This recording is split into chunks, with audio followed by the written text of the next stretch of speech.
The stranger's fist hit the door so hard the hinges screamed, and every bottle on the shelf behind Darcy Pemberton rattled like teeth in a frozen jaw. She dropped the bundle of dried euro she'd been sorting and spun toward the entrance of her small apothecary, heart slamming against her ribs. The man standing in the doorway blocked out the November light entirely. Sullivan Kade. She knew him by reputation alone, the scarred rancher who lived somewhere past the North Ridge, who came into Briar Hollow twice a year for salt, ammunition, and nothing resembling conversation. Trapper said he'd walked out of the Battle of Ridgeway carrying 2 dead men on his shoulders and never spoke about what happened after he set them down. Children crossed the street when they saw him coming. Grown men lowered their voices, but the man filling her doorway didn't look dangerous. He looked destroyed. "I need your help." His voice cracked on the last word like a branch snapping underfoot. "Please. I wouldn't ask if there was anyone else." Darcy's fingers tightened on the counter. Behind Sullivan, she could see Mrs. Bett, Pritchard frozen on the boardwalk, clutching a sack of flour, eyes wide as saucers. 2 boys who'd been chasing a dog stood perfectly still in the mud. "Whatever you need to say, Mr. Kade, you can say it here." "No." Something raw and awful moved across his face. "It's about a boy. A child. My—" He stopped. Swallowed. Tried again. "My son." That changed everything. Darcy set down the mortar she'd been gripping like a weapon. "Mrs. Pritchard, would you mind the shop for a moment?" The older woman sputtered from the doorway. "Darcy, you can't seriously 5 minutes, Edith." She led Sullivan into the back room where she mixed her tinctures and kept her cot for late nights. He had to turn sideways to fit through the frame. Up close, she could see the scar that ran from his left ear down beneath his collar. A pale, rigid line against weathered skin. His hands were enormous, and they wouldn't stop shaking. "Talk," she said. Sullivan pulled a crumpled letter from inside his coat. "Josephine Harrow died 3 weeks ago in Hamilton. Typhoid. Before she passed, she told the hospital about me. That I had a son." His jaw worked. 8 years old. "Name's Emmett." Darcy felt the room tilt slightly. "You didn't know." "I knew Josephine. Before the war, I was going to marry her, then Ridgeway happened and I came back wrong. Couldn't sleep without seeing the dead. Couldn't be in a room with more than 3 people without feeling like the walls were closing. I told her I needed time." He looked at his scarred hands. "I never went back. She was pregnant. She tried to tell me. Wrote letters to the post office here for months. I never collected them. Told myself she'd find someone better, someone whole." Darcy had heard enough variations of this particular grief to recognize it. The specific flavor of guilt that comes from learning your absence caused damage you can never fully repair. She'd tasted it herself. "The boy arrives tomorrow on the morning train from Hamilton," Sullivan continued. "But there's a problem. The hospital contacted Judge Briggs. He says a child can't be placed with an unmarried man living alone past the North Ridge. No school nearby, no church, no woman in the home, if I don't have a wife and a proper household by the time that train pulls in. They're shipping Emmett to the provincial home for orphanage children in Toronto. I'll never see him." The pieces locked together with terrible clarity. "You need a wife by tomorrow morning. I need you." "Why me?" "Because you're the only person in this town who understands being alone on purpose." Sullivan's gray eyes held hers. "I watch you, Miss Pemberton. You work 7 days. You eat supper alone. You treat everyone with kindness, and let nobody close. You built yourself a life where you don't need a single soul. And I respect that more than I can say. I'm not offering love. I'm offering a business arrangement. 1 year. After that, you walk free." The audacity of it should have made her furious. Instead, something old and heavy shifted in her chest, something she'd been carrying since a winter night in Peterborough 4 years ago, when a girl named Sadie Crowell had bled to death in a farmhouse because Darcy arrived 20 minutes too late. She'd been a midwife there, young, trained, confident. The Crowell family lived an hour's ride from town. Sadie was 16 and terrified, and the baby was breech, and by the time Darcy fought through the snowstorm and pushed open that farmhouse door, there was nothing left to save. She'd held the dead girl's hand until it went cold, then packed her bag, left Peterborough, and never practiced midwifery again. Moved west to Briar Hollow. Opened an apothecary instead, sold tinctures and dried herbs, and kept everyone at arm's length. Because closeness meant responsibility, and responsibility meant the possibility of failing someone who needed you. What do I get? She asked, because she needed to hear the whole shape of this before she said the word forming in her throat. Sullivan set a leather pouch on the table. It landed heavy. $600. Everything I've saved. And this building. I own it. Bought it 2 years ago through an agent when the Hendricks estate went to auction. I've been your landlord without you knowing. Darcy stared at him. You own my shop. I didn't want you to feel beholden. Wanted to make sure you'd always have a place. You gave me willow bark tea once 2 winters ago. I was sitting on your porch at dawn, half out of my mind with a fever I'd walked 12 miles with. You didn't scream or fetch the marshal. You just handed me a cup and sat with me until I could stand. She remembered. Vaguely, a large, silent man shivering in the cold.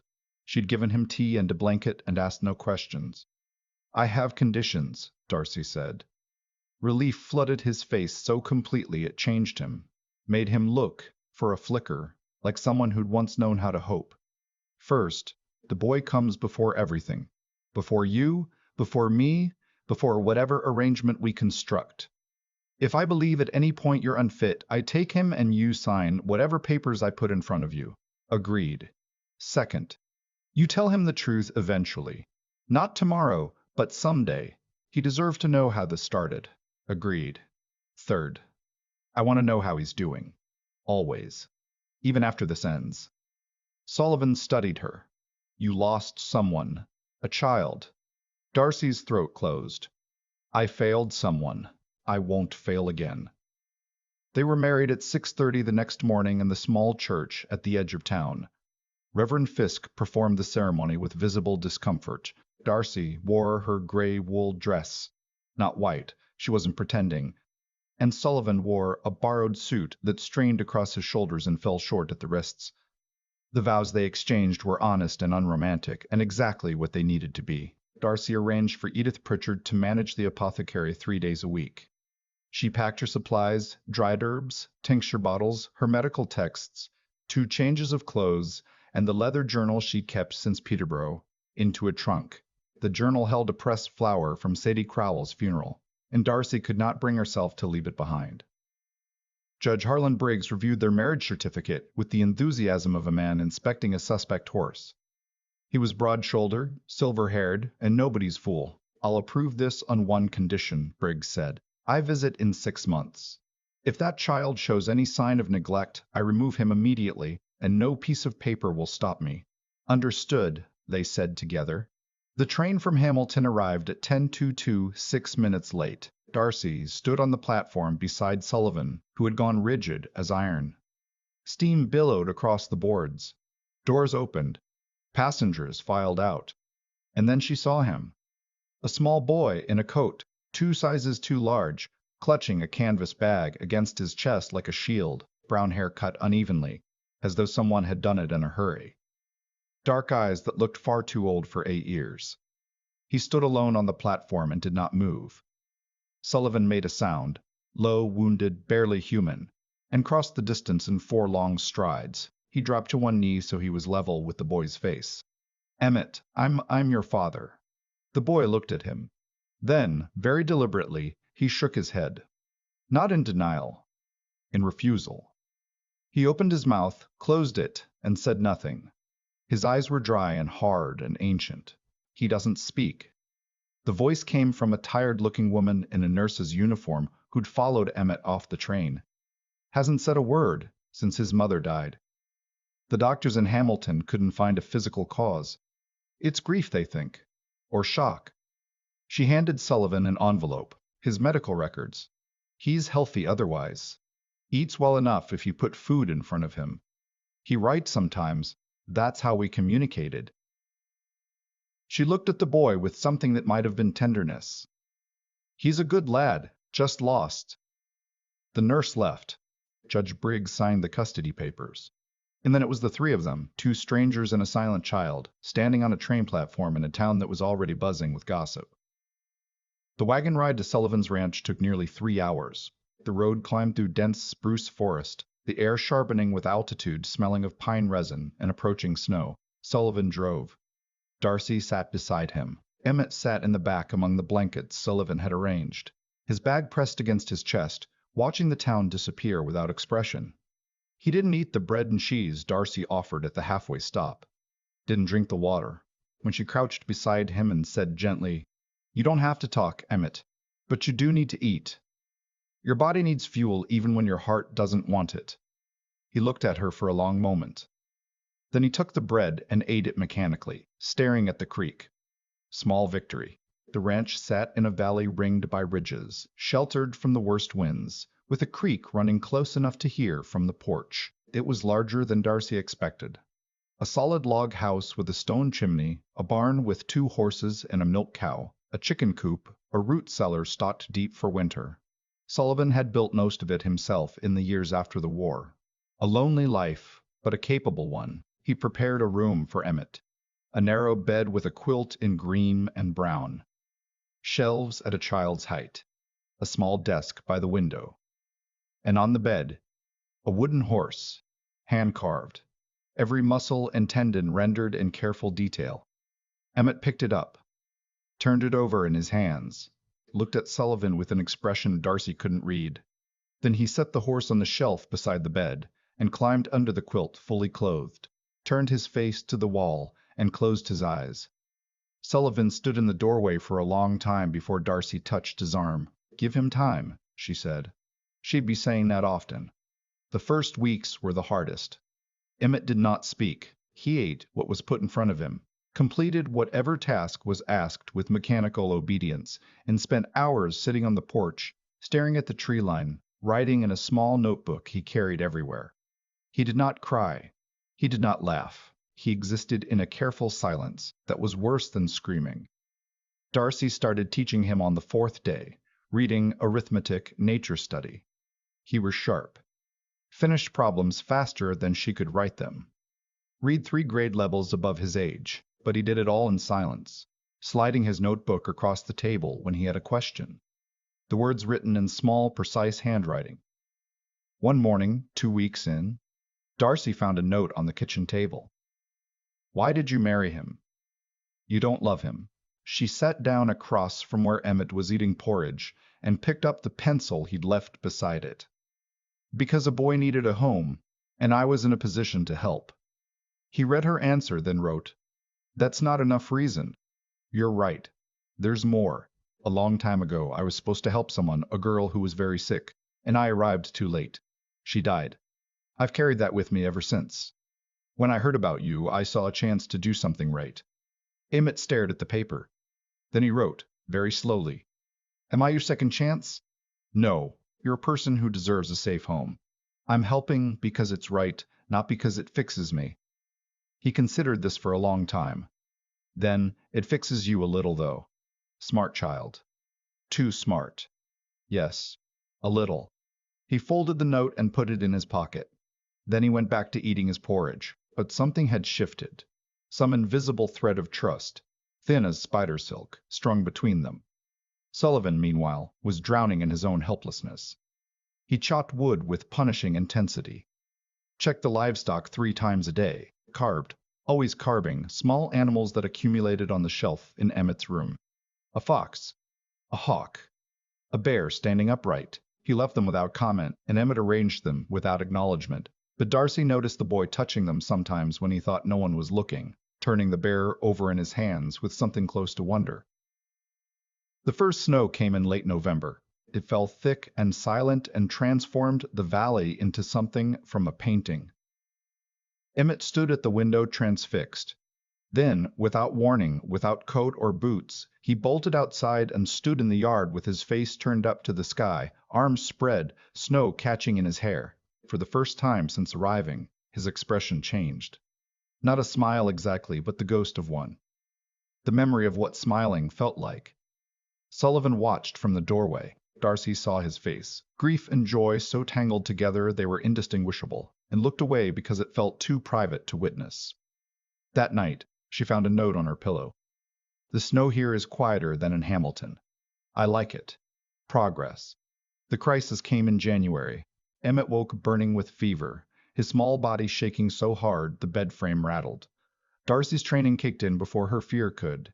She cooled him with wet cloths, brewed willowbark tea, kept him hydrated through the worst of it. But by the second day, the fever hadn't broken, and the old terror was clawing at her throat. Sadie Crowell's face, blue-lipped and still, the snow that night, the 20 minutes that had meant everything. There's a trapper named Caldwell, 3 miles north, Sullivan said, Army surgeon before he came west. I can bring him back by nightfall. That's too long. What choice do we have? He left it a run. Darcy sat beside Emmett's bed and held his hand and talked to him. About the herbs drying in the kitchen. About the chickens that pecked her fingers every morning. About the creek that would run loud with meltwater come spring. She talked because silence felt like giving up. Near midnight, Sullivan returned with Caldwell, a weathered, no-nonsense man who examined Emmett with efficient hands. Influenza. Severe but not hopeless. The next few hours will tell. They waited. Darcy held Emmett's hand. Sullivan paced. Caldwell dozed in a chair. At 2 in the morning, the fever broke. Emmett opened his eyes, clear for the first time in 2 days, and looked at the 3 adults hovering over him. Then he spoke. Water. 1 word. Barely a whisper. His first word in months. Darcy's hands shook so badly she nearly dropped the cup. Sullivan made a sound that was either a laugh or a sob. Caldwell nodded with professional satisfaction and said, He'll be fine. Keep him warm. After Caldwell left, Sullivan sat on the floor beside Emmett's bed, too exhausted to move. I thought I was going to lose him, he said quietly. Thought I'd finally found something worth keeping, and the world was going to take it away like it takes everything. But it didn't, Darcy said. He's here. We're here. That's what matters. Sullivan looked at her, really looked, maybe for the first time since their wedding morning. And something passed between them that neither was ready to name. Spring came slowly, the snow retreating in patches, the creek swelling, the first green shoots pushing through brown earth. Emmett's words returned in pieces, single words at first, then fragments, then whole cautious sentences, each one a small miracle. His first full sentence was delivered at the breakfast table on a Tuesday morning in March, directed at Sullivan. Can you teach me to carve? Sullivan's hand tightened on his coffee cup. Yeah, he managed. Yeah, I can teach you that. They sat together that afternoon, Sullivan guiding Emmett's small hands on the knife, showing him how to read the grain, patient in a way Darcy hadn't expected. Never frustrated, never harsh, just steady and careful. Like he understood that this was about far more than wood. You're not making the animal, Sullivan said. You're finding it. It's already in there. You just take away what doesn't belong. That doesn't make sense, Emmett said. But he tilted the wood in the light, and his expression changed, and Darcy knew he'd started to see what Sullivan meant. The arguments came too, because that's what families do. One afternoon, Emmett tried to follow Sullivan into the high country and was told no. And the frustration that had been building for months finally erupted. You're not my real father. The words burst out of him with the force of something long contained. My mother waited for you, and you never came. She worked herself sick, and she died, and you were up here in your stupid mountains doing nothing. Sullivan absorbed every word, did not flinch. She talked about you, Emmett continued, crying now. She said you were good once. She said you loved her, but you left T. And now she's gone, and I'm stuck with strangers, and I hate it. Darcy stepped forward and knelt beside the boy, wrapping her arms around him. He fought for a moment, then collapsed against her, sobbing with a ferocity that shook his whole frame. Sullivan knelt too. His hand came to rest on Emmett's back. Gentle, uncertain, waiting to be pushed away. He wasn't. They stayed like that, the 3 of them, on the floor of a cabin that smelled like pine smoke and bread dough. 3 damaged people holding the pieces of each other together. When the sobs subsided, Emmett pulled back and looked at Sullivan with red, swollen eyes. Mum said promises don't mean anything, only what you do. She was right, Sullivan said hoarsely, so I won't promise. I'll just do. Judge Briggs arrived for his inspection on a bright day in late April. He brought Marshal Greer. They examined the ranch, the stocked root cellar, the warm bedroom with its shelf of carved animals, the exercise books filled with Emmett's precise handwriting. They interviewed Sullivan and Darcy separately. They sat with Emmett alone for 20 minutes. When Briggs emerged, his expression was carefully neutral. When I approved this arrangement, he said, I expected to find problems. What I found is a boy who is fed, warm, educated, and learning to speak again. He told me in his own words, which I understand is a recent development, that he feels safe here, that you're both trying. He signed the papers. Custody approved. I'm closing this case. That night, after Emmett had gone to bed, Darcy and Sullivan sat on the porch watching the last light fade behind the ridges. Are you going to stay? Sullivan asked. After the year. You don't have to. I'd understand if I'm staying. He was quiet for a long time. Why? Because I spent 4 years running from a farmhouse in Peterborough and a girl I couldn't save. I lived above a shop and told myself being alone was the same as being safe. But it's not. Isolation isn't protection, Sullivan. It's just a slower kind of dying. She took his hand. His palm was rough and warm and scarred from 100 small violences he'd survived. I'm not leaving, she said, not because of the arrangement. Because this is the first time in 4 years I've woken up with a reason to be here. Sullivan's fingers closed around hers. I love you, he said. Didn't plan to. Didn't think I could, but I do. I love you too. From the bedroom window, they heard a small, distinct sound, something between a laugh and a cheer. Emmett, not remotely asleep. Go to bed, Sullivan called. I'm in bed. Then close your eyes. They are closed. I'm celebrating in my sleep. Sullivan shook his head. Darcy laughed, and the sound of it, easy, unguarded, real, rang across the valley and disappeared into the darkening mountains where it belonged. Months later, on a warm evening in August, the three of them sat in the garden they planted together. Vegetables for necessity, wildflowers because Darcy insisted beauty mattered even when it was temporary. Emmett was sketching the mountains in a notebook, his mother's gift for drawing alive in his hands. Why do you plant flowers if they'll just die when winter comes? Emmett asked. Because they're beautiful now, Darcy said. Because a few months of beauty is worth the work. Because we plant things knowing they won't last forever, and we plant them anyway. Emmett considered this. Is that what you did with us?